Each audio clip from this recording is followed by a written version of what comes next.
Chazak, alors on va reprendre le cours ici sur les Pirkei Avot. C'est marqué dans les Pirkei Avot. Rabbi Yaakov Omer. Rabbi Yaakov, donc on est dans le 4e chapitre dans la Mishnah Kaf Aleph, donc la 21e Mishnah. Rabbi Yaakov Omer, Haolam Azeh Domé les Prosdor. Il dit, vous savez, ce monde ressemble à un couloir, Bifner Olamaba, devant le monde à venir. Atken Atzmar Baprosdor, Biprosdor. Donc, prépare-toi, Atken. Corrige-toi, range-toi. Je sais pas comment ça se traduisait. Hein? Atken. Comment? Mettre à jour. À mettre à jour. Atken Atzmar. Voilà. Biprosdor dans ce couloir. Kédé Shetikat la traklin afin que tu puisses rentrer dans le palais. D'accord? Ouaya Omer, et de même il disait, Rabbi Yaakov, Yafa Sha'achat Bitshuva Oma Simtovim Ba'olamazé. Yafa, elle est belle, il est beau cet instant, Bitshuva, dans le fait de se remettre en question, Oma Simtovim, et d'agir de façon positive, selon la Torah, Ba'olamazé dans ce monde, Mikol Chayer Olamaba. Plus que toute la vie éternelle. Voilà ce qui est marqué. Yafa Sha'achat Shel Korat Ruach. Par contre, Yafa Sha'achat, par contre, un instant, Sha'achat, c'est Korat Ruach Ba'olamaba, on va dire de Korat Ruach, c'est-à-dire de plaisir qu'on pourrait avoir dans le monde à venir, Mikol Chayer Olamazé, plus que toute cette vie sur la terre. C'est-à-dire qu'il a dit, il a dit trois choses. Il a dit d'abord que ce monde ressemble à un couloir. Est-ce que vous voyez le couloir? Non, vous le voyez ou pas? Vous voyez, ça va? Vous allez dans un couloir, Kazak. Hein? Un tunnel. Ouais. Comment? Pas non, mais pas marqué un ben, on peut dire aussi un guécha si vous voulez, mais ici c'est marqué qu'on est dans un couloir et de essayer de se préparer à quoi? Bah, rentrer dans un palais. Donc pourquoi on est là? Hein? Galérer, mais pour se préparer. Pour se préparer, pour se faire arranger, pour être apte, on va dire comme ça, apte. C'est vrai que la vie quotidienne, c'est quoi la vie quotidienne? C'est la popote, c'est la... C'est quoi le train, oui. Hein? Le train quotidien. Le train quotidien, d'accord. Est-ce que vous avez l'impression que vous vous préparez à quelque chose? Non, pas du tout. Ou il faut le vivre dans cet esprit? Ah, si, on se prépare pas qu'est-ce oui. On se prépare. Très très bien. Quand vous étudiez, et quand vous n'étudiez pas?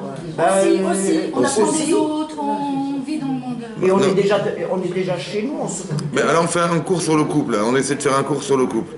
Est-ce qu'à la maison, quand vous préparez à manger, quand vous occupez des enfants, quand vous recevez vos petits-enfants, vous préparez à quoi? Avec amour, moi je le fais. Très très bien, Baruch Hashem. Mais est-ce que vous avez l'impression de vous préparer à quelque chose? Ou de prendre vos enfants dans vos bras, ou de petits-enfants dans vos bras? Ou de vivre le moment un instant sur la mazée? Bien sûr. Oui ou non? Oui. Bon, mais il n'est pas marqué comme ça dans le Pirkei Avot. C'est ça le problème, c'est marqué qu'on est là pour se préparer à autre chose. Moi, je croyais que je vivais sur Terre, ben voilà, on fait les courses, on s'occupe de la maison, on fait Shabbat, on fait là. On a une préoccupation essentiellement liée aux activités quotidiennes. C'est vrai ou pas? Quand mon mari m'énerve, je lui dis, tu vas pas, c'est quotidien. Ça va? Ou l'inverse, c'est quotidien. Non, en vérité, on est en train de se préparer au lavaba.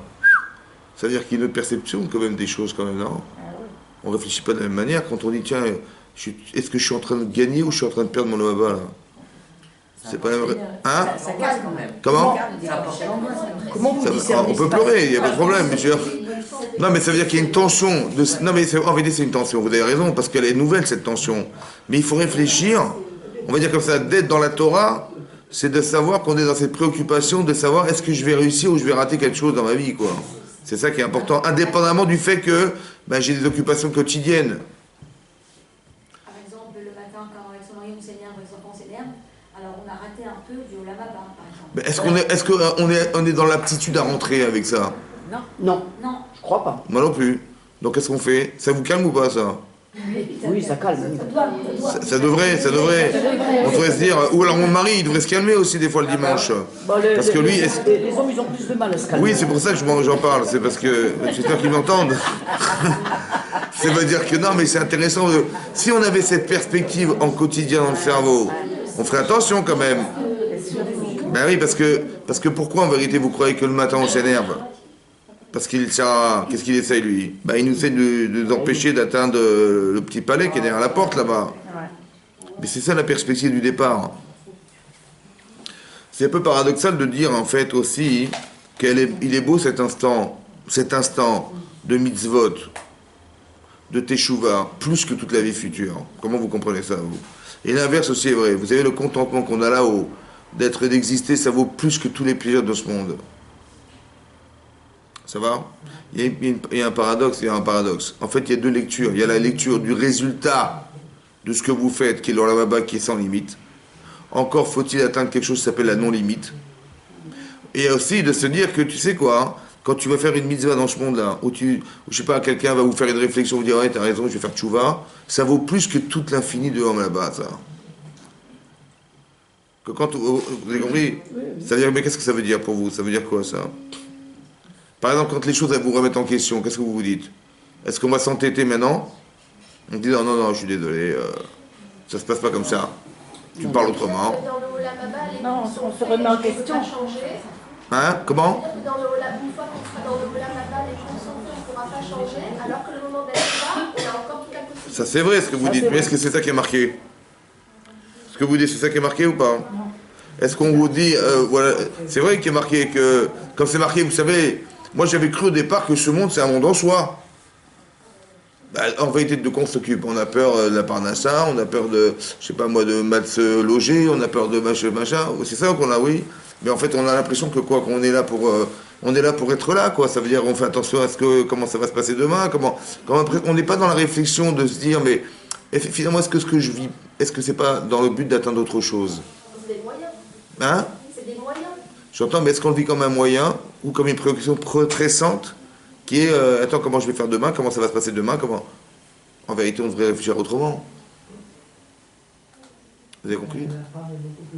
Comment? La femme est beaucoup plus terre à terre et parce que c'est ce que je fais maintenant. On n'a pas dit qu'il ne faut pas le faire maintenant. Mais pourquoi je le fais maintenant? C'est pas pareil. Vous avez raison, bien sûr, Tachlès. Vous avez raison, il faut faire maintenant. Mais pourquoi faire? Par exemple... Demain, ce sera mieux. Non, parce que ce que je vais faire, ça va me construire pour aller au là-bas. C'est pas le même esprit. Ça va? Parce que quand vous allez recevoir des invités, est-ce que vous faites le même repas dans votre tête que si vous allez vous donner à manger votre mari? Hein? C'est le même repas ou pas? Mais pourquoi? Mais c'est quoi la différence? Il faut te faire à manger? C'est pas le même esprit, vous avez compris? Je te fais pas de la même manière, là-bas il faut que je fasse plaisir, il faut que je fasse ça. Peut-être que dans cet esprit-là, il faudrait peut-être vivre toute sa vie. C'est-à-dire dans l'esprit de dire, mais il faut que je fasse au mieux pour moi, il faut que je fasse au mieux pour que ça soit une mitzvah. On réfléchit mitzvot, on réfléchit pas, allez, il faut faire la bouffe, il faut faire les machins, il faut faire... Ça change la vie, ça. Ah non, ça c'est un calvaire, hein. Si on réfléchit, il faut faire la bouffe, il faut parce que c'est une... Bah, c'est comme ça qu'on réfléchit tous les jours. Ah, ce soir, qu'est-ce que je vais faire ce soir? Et qu'est-ce que mon mari va me dire ce soir? Il va encore aller, les enfants ils vont encore aller ce soir. Il faut que je fasse pas comme ça, mais c'est un bon esprit, vous avez un bon esprit. Mais ça veut dire qu'il faut faire, comme c'est qu'on dépassait l'image corporelle. On dépassait l'image de ce qu'on voit tous les jours. En fait, on tombe dans une problématique. Ouais. Quand on nous dit Yafa Sha'achat, cet instant-là que vous vivez, il est plus que toute la vie future. Mais vous savez, ça veut dire ça. On est dans des minutes, dans des secondes, dans des instants. C'est-à-dire que c'est très, très important de réfléchir, ouais, à chaque fois qu'on fait quelque chose, est-ce que ce que je fais me prépare à quelque chose qui est du domaine de l'infini, ou bien que ça s'arrête là où ça s'arrête, c'est-à-dire, voilà, j'ai fait à manger, j'ai discuté avec mes amis, comme c'est qu'on devait réfléchir à un objectif qui est commun à chacun, d'arriver à se préparer dans ce monde-ci. Et ça, on a tendance à l'oublier, malheureusement. On n'est pas dans une perspective de très très lointaine, on est dans le court terme, nous, on est demain, qu'est-ce que je fais, comment je m'habille aujourd'hui, comment je me... Mais ça change tout, en fait, c'est ça qui est incroyable. Mais pour nous, le Olam Haba, ça reste abstrait. C'est vrai, c'est vrai. L'abstrait, c'est vrai, vous avez raison, mais pourquoi c'est abstrait, vous croyez? Pourquoi on n'arrive pas à le définir? Mais pourquoi on n'arrive pas à le définir? C'est l'inconnu, c'est l'inconnu. Hein? C'est l'inconnu. On ne voit Oui, pas. mais pourquoi on n'arrive pas à définir le Olam Dans Haba? la réalité, on est dans le présent. Non, mais c'est impossible de définir. Qui c'est qui va vous en parler? Mais personne On dit, ouais, vous savez, c'est des termes qu'aura un trouard, que des termes un peu flous comme ça, des termes... pourquoi? Parce que c'est l'abstraction, tandis Non, que mais c'est personne n'est revenu un pour monde raconter. D'action. d'action. Oui, j'entends, mais pourquoi, dans l'abstraction, il n'y a pas des mathématiciens, des philosophes qui vont dire, mais voilà, ça se passe comme ça. Vous savez pourquoi? Parce que c'est impossible, madame. Tant qu'on a un corps, c'est impossible de concevoir. C'est ça, c'est barrière. C'est à la limite, en fait, c'est le gouffre. Ouais. La limite, c'est le corps. On voit des prophètes, des Lévi'im, ils ont dit des choses. En fait, on n'est pas capable de donner un sens, mais on est capable de donner une forme de dimension infinie, de choses qu'on va, pour nous faire quoi? Pour nous faire comprendre qu'on va gagner d'être là-bas, ouais, et de gagner de construire sa vie pour atteindre ça. Et de ne pas regretter d'avoir pas pu atteindre ce niveau-là. Mais ça veut dire qu'il faut être en tête, toujours, tous les jours se dire, voilà, on est dans un couloir. Ça va? C'est pas une vie en soi. Il y a des gens qui pensent, Rajvé Shalom, que le monde dans lequel on vit, c'est une vie en soi. Alors ils se fichent de la Torah, ils se fichent de tout. De toute façon, et il vaut mieux profiter de ce monde-là parce que de toute façon, après, il n'y aura plus rien. Ça va? Nous, on ne pense pas comme ça. Oui, on le sait, mais est-ce qu'on réagit dans sa vie dans ce sens? Ça veut dire, est-ce qu'on réagit dans sa vie, dans l'esprit qu'on a de savoir qu'un jour, il y aura une vie future alors, donc ça va entraîner la crainte et ça va créer de l'amour. La crainte, de dire, j'ai pas envie de rater ma vie future. Ça crée de la crainte. Quand je parle à mes enfants, quand je parle à mes petits-enfants, quand je parle à mon mari, quand je côtoie des gens, je le fais dans cet esprit-là. Atken atzmecha, ça veut dire il faut se préparer. Comme c'est que le but, en fait, c'est pas forcément ce qu'on va réaliser. C'est très important que vous compreniez ça. C'est pas ce que vous réalisez qui compte en vérité, c'est ce que vous devenez par ce que vous faites qui compte. On n'est pas forcément dans un but de résultat, oui, mais dans un but de se construire personnellement. Alors je m'explique. Pourquoi je vous dis ça? Parce que nous, on a toujours été éduqués, il faut des résultats. À l'école, il faut des résultats. Dans ta vie, il faut que tu réussisses. C'est des résultats. Et si tu n'as pas réussi, tu es déprimé parce que tu n'as pas atteint le niveau des autres, ou tu n'as pas atteint la moyenne, ou tu n'as pas je sais pas quoi. Mais dans le Perkéot, c'est marqué que le salaire, il est fonction des efforts. Pourquoi le critère, c'est l'effort et pas le résultat? Ouais, les foum, tsahara, agra. Selon l'effort, le résultat. Le salaire. Le salaire, il est selon le salaire du là-bas, il n'est pas fonction de ce que vous allez réaliser. Parce que des fois, c'est déprimant. On dit, mais tu vois, les autres, elles réussissent, mais on n'arrive pas, c'est déprimant. Mais pourquoi on n'est pas forcément capable d'atteindre le niveau des autres, forcément? Ou quand on est au-dessus des autres, on dit, tiens, ils sont nuls les autres. Ils ne sont pas capables d'arriver à ce que nous sommes. Pourquoi cette relation relative, elle est fausse? Ça, c'est de l'arrogance. Mais non, mais pourquoi c'est faux, Michlad? C'est pas que c'est arrogant. Parce que les niveaux qu'on a, ils nous ont été donnés en fonction de ce qu'on nous a donné. Donc, donc, encore une fois, il faut réfléchir dans ce qu'Hachem nous a proposé d'être et pas de ce qu'on espère être. Ça va? Donc, c'est quoi le critère de référence? Quelqu'un, il n'est pas très intelligent, l'autre, il est très brillant, génial. Voilà, c'est un génie l'autre. Alors il va étudier la Torah, il va arriver à des summums extraordinaires, et l'autre, pour apprendre une page, il faut 2 semaines. Alors il dit, oui, le résultat, mais t'es nul, l'autre t'es fort. Non. C'est très important et c'est important, pourquoi c'est important de comprendre ça? Le but, c'est les efforts que tu fournis pour atteindre ce que tu dois être. D'accord? Il faut dire, c'est très important que Yafa Sha'achad Ba'olam Hazeh. Il est beau cet instant dans ce monde, plus que tout le monde futur. Pourquoi? Parce que le but, c'est ce que tu vas atteindre dans toi-même. Ne regarde pas le résultat de ce que tu fais. Parce que tu dis, des fois, c'est pas super, machin, mais t'as mis toutes tes forces, toutes tes volontés, t'as fait tout dans l'intérêt d'Hachem ou dans l'intérêt de... C'est ça qui compte. C'est ça que tu vas construire. Et en vérité, à ce niveau-là, on est tous égaux. Parce que même si l'autre est brillant, et qu'il arrive à des niveaux exceptionnels, il a atteint en vérité le bout de soi-même. Et l'autre, c'est pareil. Vous avez compris? Au final, on est les mêmes. Le but est le même. C'est-à-dire que les moyens qui sont donnés à la personne ne sont pas les mêmes. Mais le but qu'on atteint est le même, c'est qu'on s'est réalisé dans sa vie. Et c'est ça qu'il faut atteindre. Il faut atteindre et ça, il faut avoir cette perspective. Donc, en fait, la Avera, c'est quoi la Avera et c'est quoi la Mitzvah?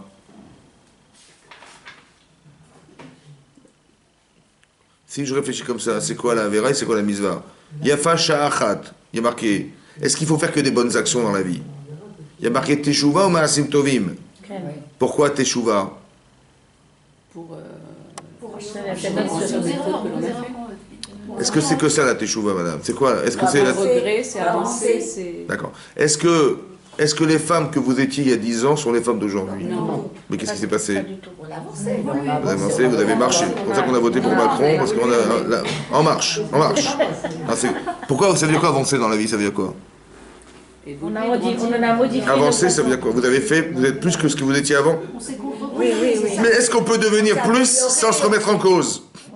Ou alors on peut stagner. On a parlé dans les cours, on a dit que l'évolution d'une personne, elle ne se fait pas par addition d'années ou de jours. Hein? parce qu'on a un tel âge, alors bien sûr qu'on est plus évolué que les autres. Non, c'est pas une question de temps, c'est une question Par rapport à ses actions. de palier. De palier. Vous pouvez rester à un niveau toute votre vie, le même niveau. Voilà, toute votre vie, le même niveau. Non, c'est des paliers. Il faut avancer dans les paliers. Maintenant, moi, j'avance. En fait, les paliers, on ne les connaît pas, on les découvre. C'est Hachem qui vous les fait découvrir. Tout ce que vous vivez vous permet d'accéder à des paliers. Ça veut dire comme ça, écoutez-moi bien. Si dans les Pirkei Avot, c'est marqué que le but, c'est d'atteindre là-bas, est-ce que c'est une préoccupation humaine ou une préoccupation divine? Hein? Divine. Divine. C'est une personne divine. Hachem, il ne s'occupe que de ça. Vous avez compris ou pas? C'est qu'on divine. C'est divine. Ça veut dire que Hachem, sa seule préoccupation, c'est quoi? C'est de nous permettre. C'est d'atteindre. Mais non! Mais c'est divine dans le matériel. Bien évidemment, puisqu'on est sur Terre. Mais c'est divin ou pas? Ou Hachem il dit, bah tiens, il faut demain qu'elle s'habille comme ça, il faut qu'elle ait l'argent pour s'habiller autrement, qu'elle ait de l'argent pour s'occuper de... Ou c'est d'atteindre le Olam Haba. Sa préoccupation à lui. Pourquoi vous croyez qu'on est venu sur Terre? Mais c'est dans cet objectif-là. Mais donc tout ce qui nous arrive n'a de sens que pour nous permettre d'atteindre ce niveau-là. Le maximum qu'on peut atteindre. Donc quand il nous arrive quelque chose dans la vie, il faut le traduire tout le temps dans... Le bien. Mais c'est quoi dans le bien? Dans quel bien? Quel bien? Le bien d'Hachem. Ce que veut Hachem, Il veut de nous. C'est bien. Donc ça veut dire que des fois c'est plaisant, des fois ça l'est moins, mais ça nous a permis de faire teshuva. Donc c'était dans un objectif commun au fait d'atteindre quelque chose. C'est ça le chesed, c'est ça le tov en fait. Quand on dit akol les tova, il n'est pas marqué akol le plaisir ou akol les je sais pas quoi. Non. C'est le tov. Ça veut dire que ce que vous devenez, c'est tov. Vous avez changé. Vous avez eu la conscience de changer pour le bien. Vous avez de toute façon changé pour le bien. Tout ce qui nous arrive, ça a un sens parce que ça va être utilisé pour le bien. Donc c'est-à-dire que toute chose qui va mettre un frein, un obstacle à cette perspective-là, elle est à bannir.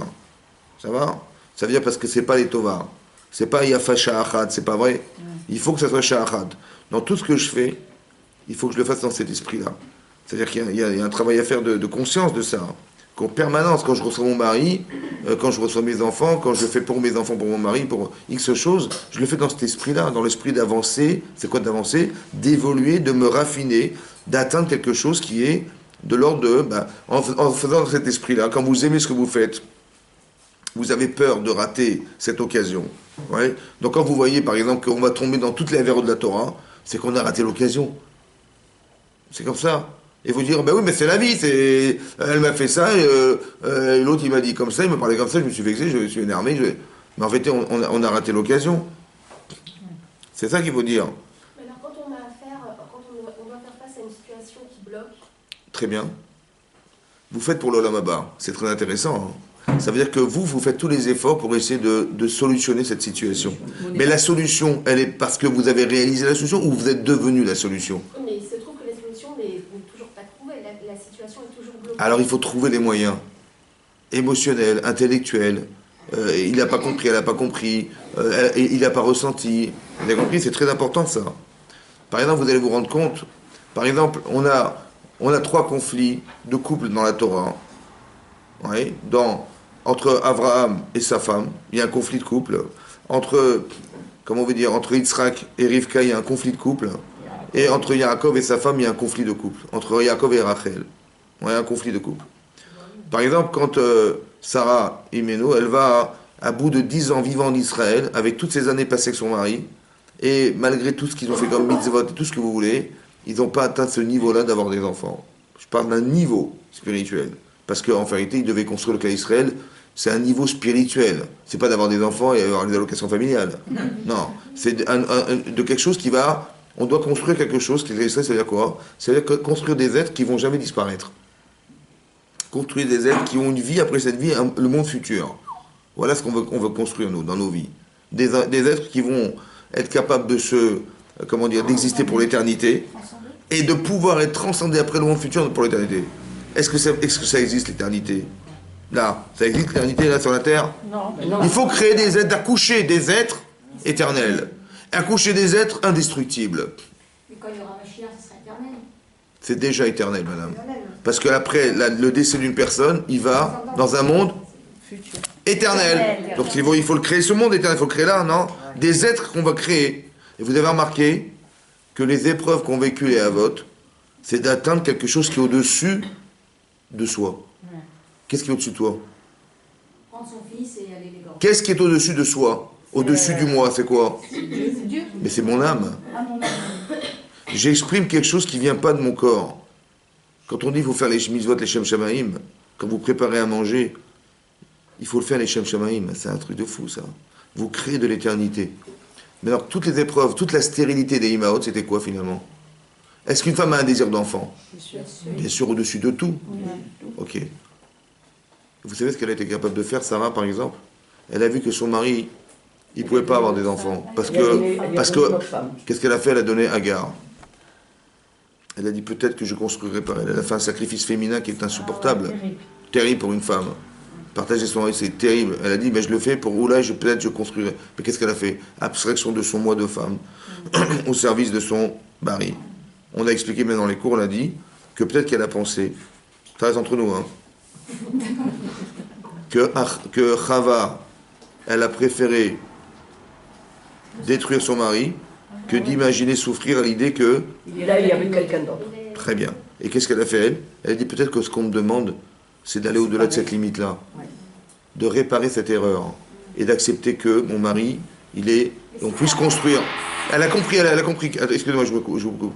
Elle a compris que sa stérilité, elle doit se traduire, parce que c'est pas normal qu'elle n'ait pas d'enfant. Pourquoi elle n'a pas d'enfant? Elle a traduit ça comme quelque chose Par le don de soi. qui était... Il fallait percer dans la vie. Donc elle a pensé que peut-être qu'elle a pensé que la limite de ce qu'elle était, c'est d'atteindre ce qu'elle devait atteindre, c'est-à-dire que c'est l'espoir qu'elle avait d'atteindre ce que Chava n'a pas, entre guillemets, fait, et c'est peut-être le monde aurait été monde grâce à elle, mais ça n'a pas fonctionné, parce qu'elle doit réparer cette problématique de penser, entre guillemets, qu'elle soit dans le sens où... et c'est ça, penser à soi, c'est de mettre des limites dans sa vie, de penser à, c'est pas de mettre de limites dans sa vie, elle a pensé faire ça. Donc un sacrifice personnel, mais qui n'est pas une souffrance, quand vous le comprenez comme ça, c'est pas une souffrance, c'est un objectif à atteindre qui fait partie de l'évolution d'une personne. Mais non, qu'est-ce qui se passe? Agar, entre guillemets, elle gâche la chose. Pourquoi? Parce que quand elle est tombée enceinte, elle a dit, mais c'est qui la tzedeket? C'est qui la tzedeket? Mais oui, parce que Sarah elle a vécu des années avec Abraham, et elle a eu des enfants? Non. Mais on avait tous un projet commun, c'est d'arriver à ça. Et qui c'est qui est tombé enceinte finalement? Qui c'est qu'Hachem il a choisi? Sarah. Agar. Elle l'a tourné en... Sarah, elle a eu un fils. Dans l'histoire, c'est pas comme ça que c'est passé. Elle est tombée enceinte. Agar est tombée enceinte. Elle s'est un peu égarée. Non, bon. Mais non. Au quai d'une gare qu'on ne connaît pas, mais c'est comme ça, vous avez compris, elle s'est égarée. Mais non, elle tombe enceinte, qu'est-ce qui s'est passé? Elle tombe enceinte, elle se vante, elle devient tout à coup légère, Sarah devient ses yeux légère. Qu'est-ce elle se plaint auprès de son mari? Pourquoi elle se plaint auprès de son mari? Parce qu'elle voit qu'il y a un danger. Elle voit que... Lui, il a laissé faire. Que lui, il a laissé Agar devant le cavote de sa femme. Voilà, prendre cette situation. Et elle s'est mise en colère. Elle a dit, Hachem ishpot beni ubencha. Elle devient violente. Hachem jugera entre toi et moi. Et là-bas, Rachid expliquait que tout le châtiment que je devais recevoir de cet affront-là, que tu n'as pas réagi, je te l'envoie sur toi. Qu'Hachem, il te juge. Elle est violente, là, la violence. Il y a un problème de couple, là, entre Abraham et Sarah. Elle lui dit dans le texte, Rachid ramène, il dit, mais quand tu as gagné la guerre contre les 4 rois, et Hachem, il t'a dit, mais c'est pas grave, ne crois pas que tous les miracles que j'ai faits, tu vas perdre le salaire en lamaba. Pour les miracles que je t'ai fait sur la terre, non t'inquiète pas, ce sera char méod. Ton salaire, il est aussi grand que d'habitude. Après, il lui dit, Abraham, il dit, j'ai compris, l'olamaba, ce que tu veux, mais à quoi ça me sert, puisque mon avenir sur terre, c'est mes enfants. Je n'ai pas d'enfants, Ani, Olech, Hariri. Je me déplace sans enfants. Ani, Olech, Hariri, je me déplace sans enfants. Mais cette descendance, moi je suis devenu quelque chose, ça a un sens, mais que je puisse pas perpétuer ce que je suis, à quoi ça sert? Je veux créer l'éternité, moi. Je veux pas vivre l'éternité, je veux créer l'éternité. Ça va, il a dit ça. Ok. Sa femme, elle lui dit, comment tu as osé dire je n'ai pas d'enfant? Sarah, elle dit à son mari, tu as dit je n'ai pas d'enfant. Nous n'avons pas d'enfant. C'est pour ça que je ne suis pas tombée enceinte. C'est une injustice. Moi, je croyais que le problème venait de moi et j'ai fait tous les efforts possibles imaginables. Parce que moi, je crois que c'est un problème de travail, de problème de voilà ce qui m'arrive, moi en tant que femme. Mais comment le réfléchir, Sarah? Elle dit pas, mais attends, j'ai pas d'enfant, il faut que j'aille voir les gynécos, il faut que j'aille. Elle réfléchit, oh là bas, vous avez compris ce que je veux dire? Mais dit, mais je croyais que le problème venait de moi. Mais je me rends compte que c'est une injustice. Parce que tu dis je, tu dis pas nous. Mais si je fais pas partie de ta vie, comment tu veux qu'Hachem il me donne des enfants si on n'est pas un couple? Comment tu veux que je tombe enceinte? Hachem il veut bien me donner, mais il peut pas parce que dans la tête d'Abraham, il n'y a pas Sarah. C'est ça qu'elle lui dit. Mais ça, tu comprends? C'est ça qu'elle lui dit. Il y a ceci. C'est-à-dire qu'elle corrige sa façon de penser. Oui, l'injustice. Mais c'est l'injustice, ça veut dire que non. Parce que dans certains, il y a une injustice. Ou parce que finalement, on aura raté quelque chose de... Non, c'est dans l'esprit d'Abraham qu'il y a l'injustice. Non, elle a dit, mais c'est pas injustice. Moi, je croyais que c'était tous les efforts venaient de moi, mais je me rends compte que le blocage, il vient de toi. Bon, elle a été violente ou pas? Oui. En fait, ça lui a été reproché. Ouais. Pourquoi c'était reprochable? Pourquoi, à votre avis, c'est reprochable? Parce que quand il y a la violence, il y a... C'est négatif. Négatif, raloulif. Il y a quoi? Quand il y a de la violence, il y a quoi? Obscurité. Non, mais ça, c'est de la philosophie. Quand il y a de la violence, il y a de La haine. il y a de l'humiliation. Ah voilà, l'humiliation. Et quand il y a de l'humiliation, est-ce qu'on a envie d'entendre? Non. Est-ce qu'on va aboutir à un résultat? Pas du tout. Donc il faut Oublier. abolir. Il faut être capable de quoi? Prendre sur soi. De s'annuler. Écoutez-moi bien. Si quelqu'un, il vient, il vous gronde, il vous prend pour une enfant, il est obligé de crier pour vous expliquer des choses. Il met de la violence dans son discours. Est-ce que vous dites, ah oui, il a raison? Non. Ah oui, bah oui, mais évidemment, il a raison. Vous dites, bah tiens, d'abord qu'il me parle autrement, d'abord je suis pas sourde, d'accord? Et puis je suis pas une enfant, et puis je sais pas quoi. Donc vous allez accepter ou vous allez refuser? Refuser. Parce que c'est spirituel. Vous savez pourquoi spirituel? Parce que l'objectif du départ, il était spirituel. Mais il n'est pas spirituel, là. C'est une humiliation. Alors, est-ce que j'entends ou pas? Donc quand je m'énerve, est-ce que je vais avoir des résultats? Est-ce que j'ai gagné d'être nerveuse ou d'être énervé? Pas du tout. J'ai perdu. Et on a perdu ce qu'on devait objectivement atteindre. Donc qu'est-ce qu'on fait? Yafa sha'achad bolamazé. Dans ce monde, un instant de vie, c'est plus que le monde futur. J'ai raté l'occasion. Maintenant, quand ça, je vais me calmer tout de suite. Parce que moi, je croyais que c'était injuste, c'est pas normal, et je sais pas quoi. Donc j'ai dit, bah oui, t'as gagné d'exprimer un sentiment de frustration, t'as raison. Mais est-ce que t'as gagné là-bas? Non. Tu as perdu et tu l'as fait perdre. Parce que lui aussi, il faut qu'il avance. Mais est-ce qu'il va avancer comme ça? Est-ce que quand vous tendez la joue droite, vous tendez la joue gauche? C'est pas chez nous, ça. Mais c'est ça que... Mais qu'est-ce que vous croyez quand on s'énerve? Qu'est-ce qu'on croit, nous? Mais je vais lui mettre une tréha, il va comprendre. Mais en vérité, je vais lui dire tréha pourquoi? Parce que mais il s'est moqué de moi. Et c'est pas quoi? Non. En vérité, vous avez compris? C'est une manipulation du Yetzirah pour nous faire perdre le monde à venir. Alors que quand je sais, moi, que ce que je vais gagner à me calmer, parce que j'ai pas envie de perdre ce jeu-là, alors c'est-à-dire que j'ai une émotion très forte de savoir ce que je vais perdre contre ce que je vais gagner à lui dire. Ah, c'est ça qui est fort, vous avez compris? Mais il faut que ça... Parce que vous allez me dire, mais on peut pas se contrôler dans ces cas-là. On peut pas se contrôler dans ces cas-là, quand l'émotion est tellement forte. Vous imaginez tout ce qu'elle a investi à la pauvre? Mais vous avez compris ou pas? Et après, on parle plus, on discute plus, il n'y a plus de communication. Exactement, alors que c'est faux. Oui, ben si, parce que... Dites non. Non. Très bien, Baruch Hashem. Non, c'est bien, c'est bien, au moins on est d'accord. Baruch Hashem. C'est vrai que ce que vous dites, c'est très... Attendez, vous avez raison de poser la question, Chazak ou Baruch. Parce que des fois, hein, quand on réfléchit comme ça, on se dit, bah, on se tait, c'est terminé. C'est tellement difficile. Voilà. Je vous demande de vous construire. Ça veut dire quoi, se construire? Ça veut dire de dire, je vais dire violemment, ça passe pas. Mais il faut le dire ou pas? Oui, sûr. C'est-à-dire, c'est ça la mitzvah. Mais ça rentre pas quand on le dit. Hein? Gentiment. Alors il faut montrer, peut-être. Par exemple, Sarah, si elle avait dit, tu sais quoi, quand tu n'as pas réagi, quand ta garde s'est vantée, ça m'a beaucoup touché. Ah bon, pourquoi?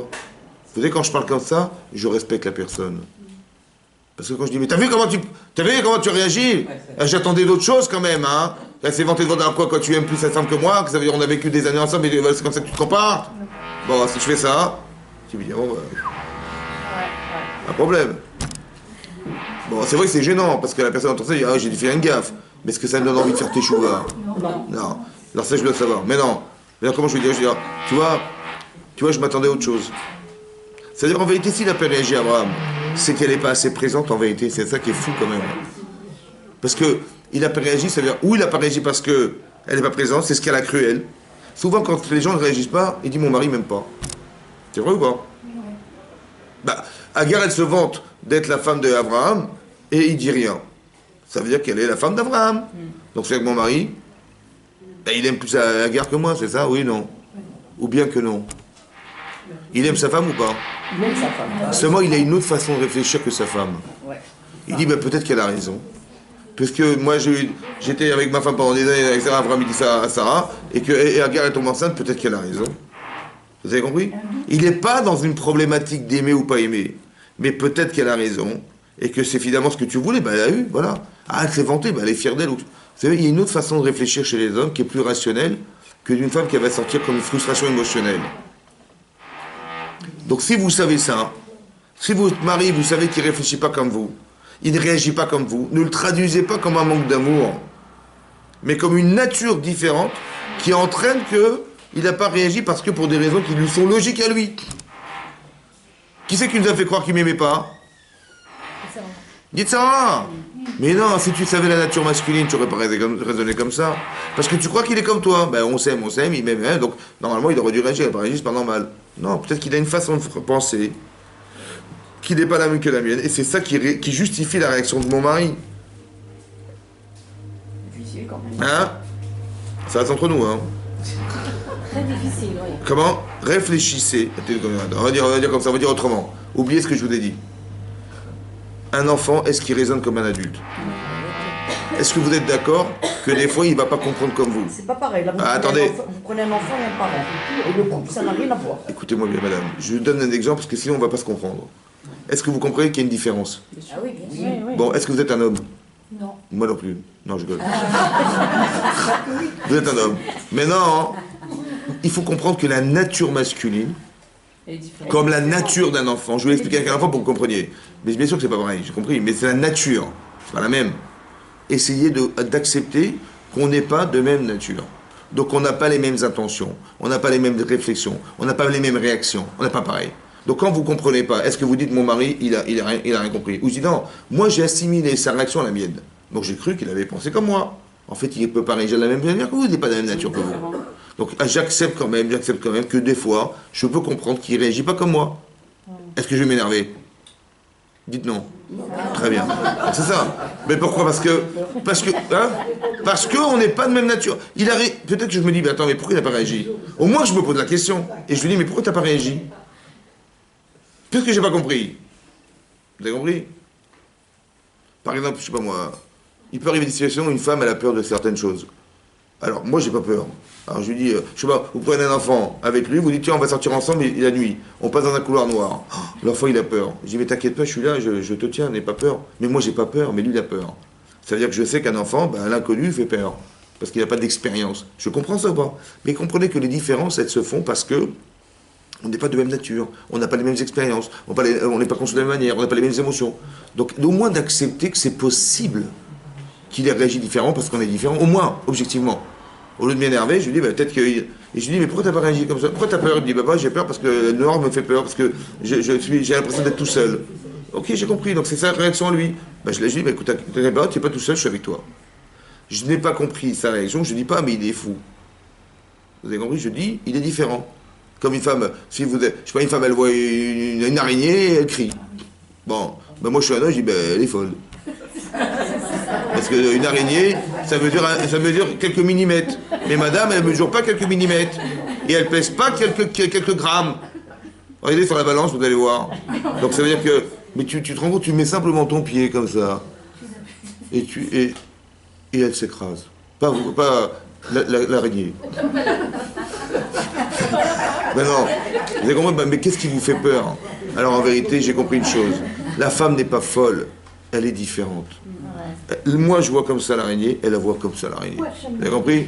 Attendez, après c'est un autre problème. Et comme ça l'araignée. Vous avez compris? Donc j'accepte la nature. Mais en vérité, l'Itzhara, il va me dire, mais non, on est pareil. Donc si moi j'aurais réagi comme ça, il aurait dû réagir comme moi, il n'a pas réagi comme ça, donc ça veut dire qu'il a un problème. Il faut réfléchir dans ce sens. Maintenant, ça fait partie de la voie d'attacher, ce que je vous raconte. C'est pas de la psychologie, c'est pas de la sociabilité, c'est de la mitzvah. Ça va? Parce que là, le Yetzer Hara, il veut utiliser notre nature contre celle des autres pour nous détruire. Parce qu'au final, qu'est-ce qui va se passer? Abraham, il va être obligé d'accepter, mais ça ne donne pas envie, vous comprenez ou pas? Donc je préfère me dire, j'écoute, j'ai pas compris, par humilité, parce qu'on est différent, et que tu m'expliques, que de m'énerver, je vous prétends que je t'ai compris. Mais quand je pose la question, déjà, je respecte la personne. Et quand je m'habitue à respecter, les gens, ils vont répondre de façon respectueuse. Ils vont me dire, mais non, mais parce que, par exemple, il va dire à sa femme, écoute, je pense, finalement, honnêtement, je pensais que, oui, peut-être qu'elle a raison. Après, c'est vrai que la forme, elle n'est pas bonne. Mais le problème, c'est que la forme, ça compte. Donc, elle est gênée par la forme. Ça va? Et ça, donc, elle rate l'occasion de... Donc, ça veut dire qu'on a chacun une perception différente. Yafa sha'achad ba'olamazé. C'est beau cet instant-là, parce que quand on a compris ça, on a changé. On a changé de façon de penser, on a appris quelque chose. C'est ça qu'il faut comprendre. Et ça, c'est ça qui est bon. Cet instant-là, il est plus que tout le monde futur. Parce qu'on a évolué là où on ne pourra plus l'être. C'est pour ça que c'est très important cet instant-là. Réfléchissez-le comme quelque chose qui est dans le sens de l'évolution de la personne. Il m'arrive quelque chose, ça doit me permettre d'avancer. Je sais que ça va me permettre d'avancer. Quand vous le savez, c'est superbe. C'est comme un enfant, il avait à l'école, il a deux façons de réfléchir. Soit il se dit, waouh, on va mettre sous pression, parce qu'il y a les contrôles, et peut-être le professeur va m'interroger, donc j'ai peur. Ou bien je dis non, c'est là que je vais avancer. C'est là que ma vie va changer. C'est là que mon avenir se construit. Vous avez compris la différence de lecture? Donc j'ai moins d'appréhension. C'est comme dans les shidouchim. Quelqu'un dit, tu vas faire un shidour. Bon, tu vas rencontrer un garçon, etc. Centre d'examen. Ben oui. Ma vie, elle va dépendre de cette rencontre. Vous vous rendez compte, c'est un centre d'examen. Donc elle me dit, c'est peut-être lui mon futur mari. Bon, est-ce qu'on regarde les gens, quand c'est notre futur mari, est-ce qu'on le regarde objectivement, franchement? Ou on cherche les tâches? Mais comment vous voulez vous attacher s'il y a des tâches? C'est dur. C'est grave, c'est pour ça qu'il faut toujours venir avec 2 barils d'Ariel, au moins. Alors, mais c'est dur, vous avez compris pas? Qu'est-ce qu'il faut dire aux gens alors? Pour enlever le centre d'examen, il n'y a pas d'examen. Tu pars pour rencontrer quelqu'un. Il n'y a pas de mari, il n'y a personne. Il n'y a pas de mari, il n'y a pas de femme. Tu vas rencontrer quelqu'un. Et vous verrez. On enlève la pression. Ouais. Vous avez compris pas? Vous avez compris dans quel esprit vous vivez? C'est ça. Il y a un enjeu quand même à chaque fois, parce que si je prends chaque moment comme un morceau de préparation pour le Olam Haba, c'est quand même un enjeu à chaque fois. Évidemment. Mais c'est pas le même esprit que... Mais c'est évidemment. Mais pour éviter la faute, pour éviter les erreurs. Vous avez compris? Quand il m'arrive quelque chose, vous avez vu la frontière entre l'Olam Hazé et l'Olam Haba, c'est l'Yetzer. C'est la frontière. Alors, de quel côté je me situe? C'est toute ma vie, ça. Vous avez compris? Donc, j'apprends la Torah pour savoir que ce sont des situations qui sont troublantes et destructrices ou bien constructrices. Je dis, vous voyez, Sarah, peut-être qu'elle a pensé qu'elle a bien fait parce que elle lui a mis un coup de semonce, dorénavant, il va bien comprendre. Je lui ai bien fait comprendre ce que je pensais. Je dis, au niveau de l'efficacité, mais au final du résultat, 0. Efficacité, c'est-à-dire, il a bien compris. Elle explique bien le patron. mais au niveau de l'envie d'avancer, de changer, oh là bas, pas grand-chose, vous avez compris ce que je veux dire? C'est ça que je veux dire. Dans l'efficacité, quel est le sens le plus efficace? Alors vous voyez que quand vous retenez dans quelque chose, dans ce cas-là, c'est pareil. Par exemple, Yitzhak, c'est l'inverse. Yitzhak Avinu, vous voyez, il sait que sa femme est stérile. Il sait que sa femme est stérile. Ça fait des années que ça dure. Et là, il a pris toutes ses forces. D'accord? Mais il y a marqué dans le texte, Vaya etar, Yitzhak Lachem. Il a prié de toutes ses forces, Yitzhak. Il n'a pas prié, de toutes ses forces, en face de sa femme, en présence de sa femme, parce qu'elle était stérile. En présence de sa femme, parce qu'elle était stérile. Ça veut dire que Yitzhak, il est un tzaddik. Vous savez pourquoi? Parce qu'il prend en charge, non pas sa souffrance personnelle seulement, mais la sienne. Mais il prend celle de sa femme qui est la pire des souffrances pour elle. Vous avez compris? Plus que la sienne. Il prend en charge. C'est-à-dire qu'il a tellement bien compris combien elle était en désarroi qu'il va prier avec sa femme, pour sa femme. Vous avez compris la différence? Il ne va pas dire à sa femme, elle va dire, écoute, je me plains, on n'a toujours pas d'enfant, Je dis, bah écoute, va voir un gynéco, va t'occuper de toi. Je suis pas médecin, moi j'ai autre chose à faire. Vous avez compris pas? Non. Vous avez compris? Elle peut dire, bah oui, elle peut dire, bah oui, il a raison. On peut dire, bah c'est pas gentil. Vous avez compris ce que je veux dire? Mais tu fais pas pour l'Olamaba ou l'Amazé? Oh l'Amazé, tu vas voir un gynéco. Oh l'Olamaba. Mais si elle t'a dit ça, c'était pour que tu grandisses un peu plus, non? Que tu deviennes un sadique. Pas pour lui dire, va t'occuper de toi. Vous avez compris la différence ou pas? Ça change toute la vie, ça. Mais il est né avec la souffrance de sa mère aussi, par rapport à ça. Il avait ça en lui. Il a vu sa mère, il a vu sa mère, son père, avec le même problème. Il peut, bah, vous avez raison. Mais soit je le prends, attends, soit je le prends. Khazak, vous avez raison. Mais soit je réagis en disant, moi je suis Israël, je dis, attends, ne me rappelle pas des souvenirs difficiles. Je t'en prie, va t'occuper de toi, parce que là, ne me parle pas de ça. Non, c'est pour prendre conscience de la souffrance de sa femme. Mais j'ai très bien compris ce que vous voulez dire, mais j'ai deux façons de le lire. Parce qu'on a vécu quelque chose de difficile. Soit je le prends comme un drame et je dis, écoute, attends, ma mère, elle n'a pas eu d'enfant pendant des années, je t'en prie, ne me parle pas de ces sujets-là. Ma mère, elle a couché à 90 ans, c'est bon.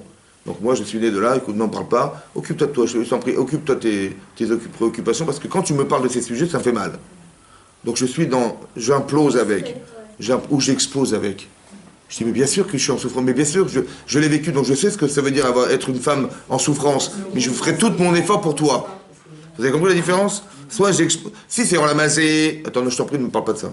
C'est des sujets qu'il ne faut pas traiter. Olamazé. Olamaba, au contraire, j'exploite la carence. Parce que je veux enlever cette souffrance. Ma mère, elle a souffert, je veux pas que tu souffres, alors je vais prier pour toi de toutes mes forces. Vous avez compris la différence? Olamazé, Olamaba. J'ai un fâche à Achat. Excusez-moi, je finis. Rachel, elle a vu que sa sœur a eu des enfants. Rachel, elle a vu que sa sœur a eu des enfants. Les servantes, Aussi. elle va dire à son mari, elle a dit, tu vois, si je n'ai pas d'enfant, Meta Anochi. Imaïn, si je n'ai pas d'enfant, Meta, je suis morte. Elle dit à son mari, tu sais pourquoi je suis morte? Parce que tu pries pas comme ton père. Ton père, il a prié pour sa femme, Yitzhak. Et elle a eu des enfants? Oui. Mais si j'en ai pas, c'est sûrement parce que quoi? Parce que tu pries pas. Tu t'investis pas pour moi, donc tu m'aimes pas. Ton père, il aimait sa femme, je suis désolé, mais toi, tu m'aimes pas. Parce qu'un sadique qui prie, sa femme, elle tombe enceinte. Et si je te tombe enceinte, c'est que tu m'aimes pas. Voilà ce qu'elle lui dit. Et c'est compréhensible quand même. C'est logique. Qu'est-ce qu'il lui répond, Abraham? Yitzhak. Yaakov, qu'est-ce qu'il répond? Hein? Il s'est mis en colère. Tachak Elohim Anochi, est-ce que je suis à la place d'Hachem, moi? Bon, ça se dit ou pas? Mais il y en a qui le disent, ça. Le dimanche. Mais est-ce que ça se dit? Ça se dit ou pas? Non. Mais qu'est-ce qu'il a dit à sa femme? Alors, Rachid explique comme ça. Moi, j'ai aucun problème. Moi j'ai des enfants, moi, prie pour toi-même. Il y a déjà des enfants. Moi j'ai des enfants déjà, prie pour toi-même. Il a laissé seul avec. Non, mais c'est C'est gentil ça, c'est gentil ça. Non, c'est pas gentil. Alors, Ça laisse avec le problème. très bien. Donc vous parlez de qui? D'un voyou ou de Yaakov Avinu? D'accord. Yaakov Avinu. Alors comment il faut le traduire? Si vous devez le réfléchir en tant que tzadikim. C'est pour qu'elle prie elle-même. Non mais attendez. Avant que je m'énerve. Il a dit à sa femme, mais j'ai déjà des enfants. Mon père n'en avait pas. Qu'est-ce qu'il a dit à sa femme? Non. Il a dit, bah prie. Il n'a pas dit ça. Il a dit, j'ai déjà des enfants. Mon père n'en avait pas. Qu'est-ce qu'il est en train de dire à sa femme? Tant pis, on n'en aura pas. Non. Khalas. Le problème ne vient pas. Non. Non, il lui dit que c'est à elle de faire quelque chose. Non, j'ai compris, mais c'est pas ça qu'il a dit. Il n'a pas dit ça. Il n'a pas dit, débrouille-toi. C'est à toi. Il n'a pas dit ça. Il a dit, moi, j'ai déjà des enfants. Mon père n'en avait pas. Qu'est-ce qu'il a dit à sa femme? Tu as cru que je t'aimais pas? Mais je t'adore. Seulement, c'est quoi la différence entre... Pourquoi tu n'as pas réfléchi à la différence entre mon père et moi? Mon père n'avait pas d'enfant, donc il est dans une souffrance personnelle qui engage une souffrance de sa femme qui l'engage aussi. Ok? Mais moi, j'en ai déjà. Comment tu veux que moi, j'ai déjà des enfants, comment tu veux que j'aspire à devenir mon père alors qu'il n'en avait pas? Je n'aurai jamais sa souffrance. Ça veut dire que tu t'es trompé. La situation n'est pas la même. Mais c'est ce qu'elle est en train de lui expliquer. Mais vous avez... quand même. Attendez, vous avez raison. C'est-à-dire on peut discuter sur la forme. Il a été touché sur la forme, comme on lui reproche, vous avez raison. Mais qu'est-ce qu'il a dit à sa femme? Tu as raisonné en tant que femme. Raisonne en tant qu'homme. Moi, je suis... Mais moi, mon père, il n'a pas d'enfant, c'est normal qu'il souffre, lui. Mais moi, j'en ai déjà. Comment tu veux que j'atteigne un niveau de souffrance qui va prier pour toi? Mais c'est pas que je t'aime pas, c'est que j'arriverai jamais à ça. Or, il fallait avoir ce niveau de souffrance pour pouvoir faire que Hachem, il accorde la tefila de Yitzhak. Ce que je n'ai pas. Or, si je n'ai pas, donc réfléchis différemment maintenant. Mina Shamaim, Olamaba. On attend, tu dois attendre de moi ou pas? Ben, plus tu crois que je t'aime pas, et que je dois t'aimer, et que je vais tomber enceinte grâce à mon mari, jamais tu tomberas enceinte. Attendez, laissez-moi finir. Écoutez ce que... Non, ne me coupez pas parce que c'est dommage. Je veux que ça rentre dans votre tête, ça. Il y a une façon de voir qu'une femme, elle a de voir. Je reprends. Elle a dit, mais tu m'aimes pas parce que si tu m'aimais comme il aimait ton père, sa femme, et je serais tombée enceinte. C'est ce qu'elle a cru. En fait, il lui a dit, non, tu t'es trompé. Mon père, il a atteint ce niveau-là parce qu'il n'avait pas d'enfant, lui. Donc il avait un grand désir d'avoir des enfants. Ce que moi, je n'arriverai jamais à atteindre psychologiquement parce que j'en ai. Ça va? Donc comment tu veux que j'arrive à m'investir? Je peux m'investir intellectuellement, il n'y a pas de problème. Hein. Je dis, oui, je comprends ma femme intellectuellement. Mais est-ce que je vais le ressentir profondément? Non. Alors, donc, mais ce ressentiment qu'on m'a enlevé, c'est pas moi qui l'ai choisi, c'est Hachem.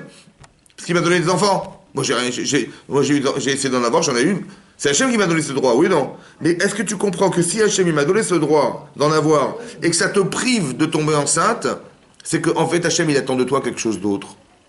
Non, vous avez compris cette logique-là? Mais c'est ça que ça veut dire, madame. C'est pas ça qu'elle lui demande. Encore une fois, elle fait goût. C'est trompé. Vous avez vu? Et elle lui a fait un ultimatum. Elle dit, écoute-moi, si je n'ai pas d'enfant, je suis morte. Et si je suis morte, c'est à cause de toi. C'est ça qu'elle lui dit, en fait. Parce que ton père, il a prié pour sa femme et elle a eu des enfants. Tu vois? Mais je dis, mais on n'est pas le même couple. Vous avez vu? Lui, il n'est pas dans l'émotion de se dire, mais je suis... Vous avez compris que c'est virulent ce qu'elle est en train de faire, là? Elle dit à son mari, écoute-moi bien, c'est un ultimatum que je te fais, un ultimatum. Ou tu pries ou je meurs. Alors tu choisis. C'est ça qu'elle lui dit, non? Mais c'est exactement ce qu'elle lui dit. Il dit, mais t'as pas compris, mais tu peux... Non, je... Elle dit, mais t'as pas compris, mais avec grand plaisir, j'aurais voulu, mais je peux pas. Parce que le niveau qu'il faut atteindre pour que tu tombes enceinte, c'est un niveau que mon père il avait que j'aurais jamais. Parce que ne pas avoir d'enfant, c'est pas comment en avoir. Donc cette émotion-là, je peux pas l'inventer, de pas en avoir, j'en ai. Vous avez compris pas? Donc il lui explique rationnellement que c'est pas possible. Donc, mais si mais la chamaille, j'en ai. Essaie de réfléchir. Ça veut dire que toi, tu peux pas dire mon mari c'est ma béquille et grâce à lui je vais me porter, je vais pouvoir me déplacer. Non, tu peux pas. Il y a pas de béquille. C'est comme ça qu'il lui disait, mais écoute, il faut que tu atteignes ce niveau par toi-même, à la différence de ma mère. Vous avez compris ce qu'il est en train de lui dire? Donc lui, il est plus dans la rationalité du rapport que dans l'émotion du rapport. C'est ce qui lui a manqué à elle ou pas? Oui. Et donc, il n'est pas en train d'aider sa femme à se construire. Bien sûr. Ben, Mais c'est ça là-bas. L'erreur, c'est de croire que mon mari m'aime pas. Ça va? Bah oui, parce que vous voyez bien que s'il m'aimait, il aurait, comme son père, il aurait prié pour moi. Comme si qu'il n'avait pas envie de prier, quoi. Vous avez compris ce qu'elle a cru, elle? Mais c'est pas ça. Oui. Mais elle pouvait pas lui dire, mais pourquoi tu vis pas ma souffrance comme moi je la vis? Mais, Tu ressens pas mais- ma souffrance. mais je la ressens à 150%. C'est le problème, c'est que moi, en tant que mari, je n'ai pas cette souffrance. C'est ça la différence. C'est ça qu'elle lui explique. Intellectuellement, vous avez raison. Je peux comprendre. Mais est-ce que je peux vivre? Mais il n'y a pas de ressenti, parce que on est dans la... Je comprends ta souffrance, mais je ne la vis pas ta souffrance, j'en ai des enfants.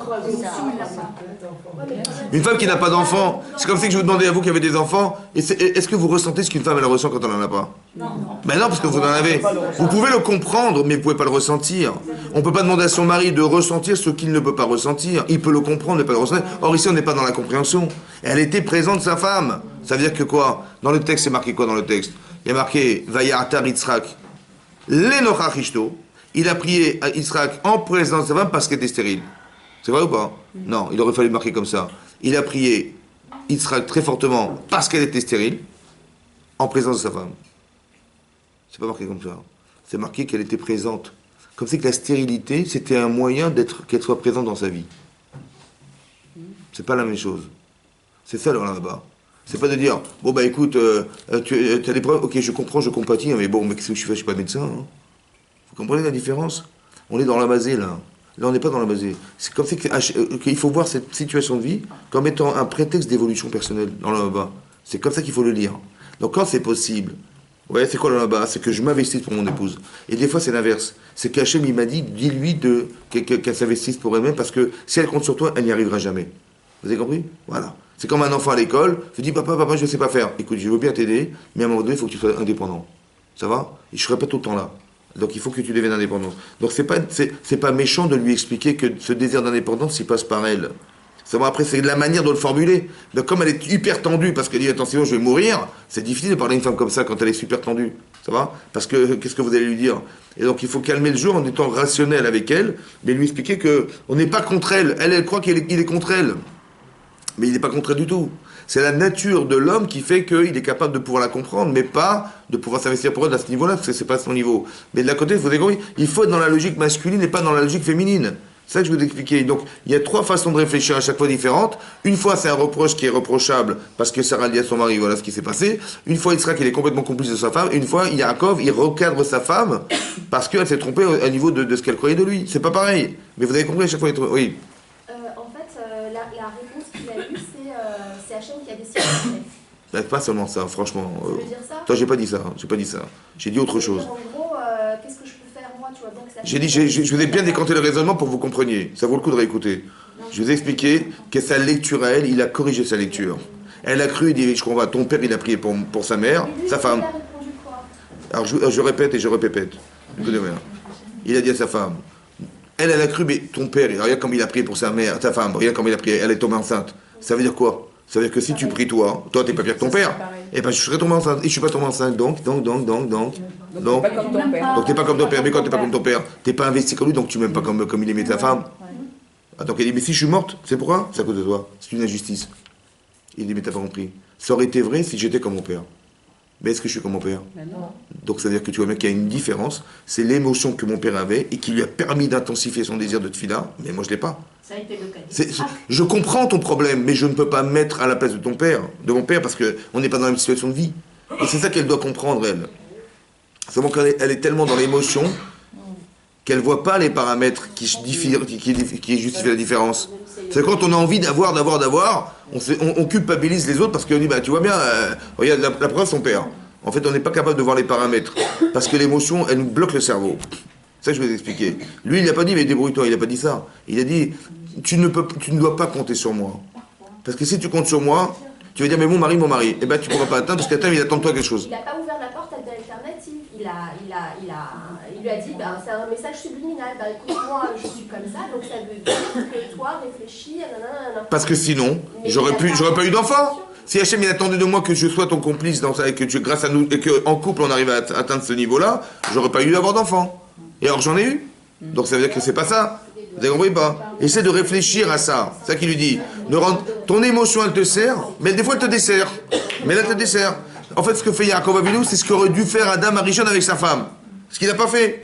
Il est resté influencé par son désir de manger du Hetzadat. C'est ça un homme. Il est capable de dire à sa femme, écoute là tu traverses une émotion qui te dessert.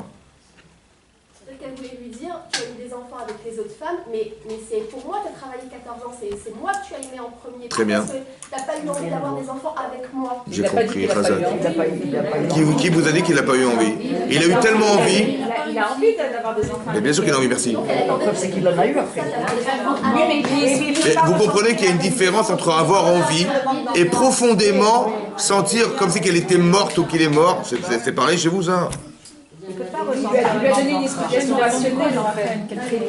Qu'elle devienne Rachel. Elle n'est pas Rachel. C'est ça qui lui permet d'atteindre un niveau qui va engendrer Yosef. Yosef, c'est un enfant qui va vivre en Égypte pendant des années là-bas tout seul. Il lui faut une émouna forte ou pas? Il faut qu'elle arrive à engendrer, à coucher de cet enfant. Il faut qu'elle soit sa femme. Est-ce que vous comprenez ça? C'est ça la Vodat Hashem. C'est pas les couples, les Habib Diallo. Et lui, il savait ça. Ben, si je fais- hein? Il savait par la voix Que quoi? qu'il avait engendré Yosef et tout. Je sais pas. En tout cas, je sais pas. Ce que je sais, c'est que s'il y a une difficulté, il y a forcément quelque chose de grand derrière. Forcément. Donc c'est-à-dire qu'il a su, c'est tout. Chazak Medab, Chazak Ouad.